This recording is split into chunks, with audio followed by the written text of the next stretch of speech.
So thanks guys for coming. It's great to follow Barb and GNS because my presentation is, touches on some similar themes. If Kim and Celeste were here, I would want to start by thanking them for this opportunity. Going through this this training has been really great for me because I am a person with lots of ideas, as the folks that work with me probably know. And coming from being a person that doesn't have a dairy background, sometimes I have a hard time gauging the merit of some of those ideas, or knowing what exactly to do with those ideas that I have. And so I feel like this PDLC has really given me a great process, a structured process that I've actually already been starting to apply to more ideas that have come on since this idea was generated. So I'm excited to talk to you about a specific program idea that I have and kind of walk through the process that we've learned, get some feedback, and then see where this one goes. So the title of this presentation should probably be more a question than a statement, right? Is there a business case for grazing dairy heifers? And the idea here, the big idea, comes from noticing some of the changes in the dairy industry that have already been mentioned, and thinking about some of those challenges, but also thinking about what opportunities might there be in this changing context. So just to review, dairy farming generates about $2.7 billion in sales in New York State. That's our top ag commodity, and counts for more than half of all our agricultural revenue in the state. So it's very significant, and we know that every dollar of income received by a livestock farm in our state generates about $2.40 of local economic spending. So these dairy farms are engines for economic activity and community vitality in our rural areas. Janice showed some numbers. It's the trend, no matter how you slice it or dice it, we're losing farms. And the rate at which we are losing individual farms is rising. So in 2018, we lost 6% of dairies in New York State. From 2008 to about 2015, it was about 2 to 3% per year. So the rate at which we're losing farms is climbing. And then, as Peter mentioned, we are seeing consolidation in the dairy industry. So we're losing farms faster than we're losing cows. Those cows are going somewhere else. So farms are growing, and we see about, over the last 10 years, the average number of cows on a farm, the average farm size, grew by about 33%. So what does all this mean for needs, challenges, and opportunities? We know that farms are looking for alternative enterprises that they could implement on their farms, whether that would be moving out of dairy to transition into another full-time farm business enterprise, or, as in Janice's case, maybe folks are going to have to pursue off-farm income, but they want to continue to maintain a farm enterprise on their land. And this was a very popular topic at our most recent advisory committee meeting 2 months ago. So there was a lot of interest, specifically coming to Extension, saying, we want you guys to educate us about alternative farm enterprises. And so one possible idea, and this comes from sort of probably my lack of experience in the dairy industry, is an interest in grazing, a little bit of knowledge about some of the environmental benefits of rotational grazing. There's also some animal health and productivity benefits to grazing young dairy cows, we'll call them dairy heifers, versus raising them in a barn. And so is this potentially one of those dairy alternatives that could be a viable enterprise for people exiting? And then also at the same time, as we see growing consolidation in certain parts of the state, we see some of those larger farms running into some challenges with management, running up against some limitations of land, labor, facilities, dealing with manure management for more concentrated operation, as well as dealing with really high costs of raising dairy heifers. So some research from ProDairy suggests that it costs around $2,000 to raise a dairy heifer to the point where you can milk that animal on the farm. And in some instances, it can be cheaper, less expensive, to raise that animal in a grazing system versus feeding that animal in the barn. So what are some of the benefits or opportunities here with grazing dairy heifers? This is an enterprise that requires minimal infrastructure and investment to get started, and potentially a lot of farms exiting the industry have existing infrastructure and resources that they could use. This is an enterprise that offers a lot of flexibility. It's not super time intensive, and so it may be compatible with other farm enterprises or off-farm occupations.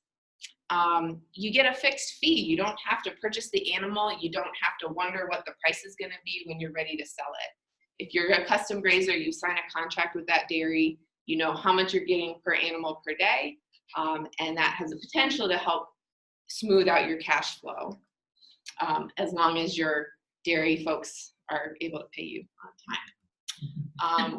We know there's environmental benefits to management-intensive grazing. So this is different than just putting the heifers out in the field for the summer and then bringing them in. This means moving the animals regularly, and we see benefits for soil health and water quality conservation. One of the issues is we have about a 6-month period of grazing in New York, and what do we do in the winter time? So that's kind of different. Folks would have to come up with a strategy to deal with that. And then I already mentioned animal health benefits for the heifers going back onto the dairy farm can perform better in that system.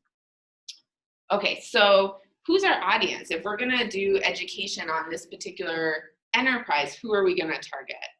So number one, we have the audience that's sort of the highest need, right? This producers that are considering an exit from the dairy industry. And those would be considered our suppliers of this service, right? We also need to think about the folks that are going to demand this custom grazing service. And those would be producers that are still in business. They may be large, they may not. They may be sort of mid-size producer. But in general, we see in our 6-county region, it's sort of like a microcosm of New York State. We see larger consolidated farms up in the northern end in Onondaga County, and we see smaller dairies and more rugged terrain across our southern tier, Tioga County. So, is there an opportunity for some of those larger farms to send animals down to an area where we have a lot of underutilized grazing, pasture resources?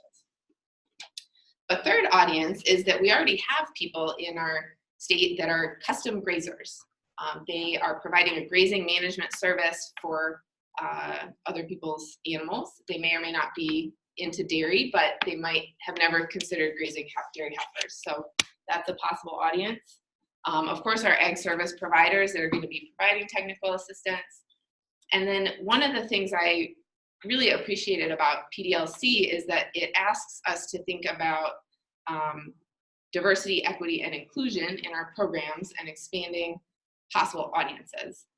And so one of the nice things about grazing is that it is an enterprise that can be accessible to folks that don't come from a traditional ag background because of some of the low capital requirements. Low infrastructure requirements means there's some low barriers to entry. So we could certainly include these folks in any kind of marketing efforts for this program.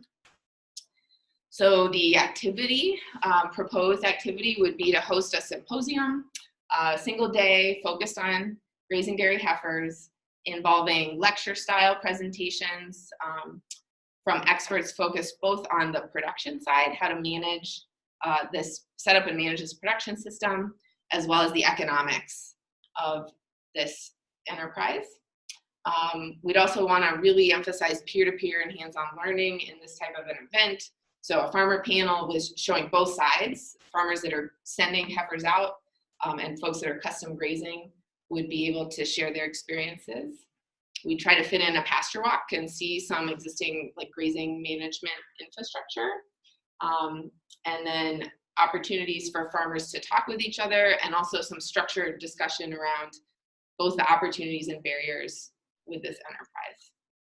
So quickly, learning objectives related back to that program design. Producers will learn about production and economics of the enterprise. They'll be able to evaluate whether or not this enterprise would be a good fit for their existing goals, values, and resources. They have the opportunity to learn from their peers and have peer-to-peer discussion. Also network. So one of the potential barriers is not knowing anybody that would want to send you their heifers or that would want to take your animals. So this would allow some networking for folks to understand who the other players might be. And then finally, this idea of small group discussion around barriers and opportunities both can help producers evaluate whether the enterprise is right for them, as well as helping us to evaluate possible areas for future programming. So, so like I said, having that kind of small group discussion as part of the educational event allows us to do a little focus group work. We would, of course, follow up with a short-term survey to understand if we met our learning objectives that day, and assess people's intentions. And then we'd also want to do a longer-term follow-up to see what are the actual outcomes, have people make changes on the farm, and how can we link that back to our statewide plan of work, things about improving farm profitability, development of new and innovative enterprises, things like that. So where am I now? I think this is kind of a cool idea, right? But does anyone else think that it's a cool idea? So I feel like Janice said, this is our region is a microcosm, and people are dealing with this all around the state. So at this stage, I'd like to share this idea with more people and see if there are other folks in Extension who'd be interested in working together on this, and then valuing the importance of engaging producers, especially if we're going to have it on a farm with a panel of farmers. We got to get some buy-in, but also to be sure that this is addressing a real question that farmers have. And then just thinking about costs, is this, so we have an idea, do we apply for funding, or do we just try to run it, charge people a small fee, have a cheap lunch, do it on the farm, minimize costs, and maybe we don't have to worry about that. So, so that's kind of where we're at. Thanks.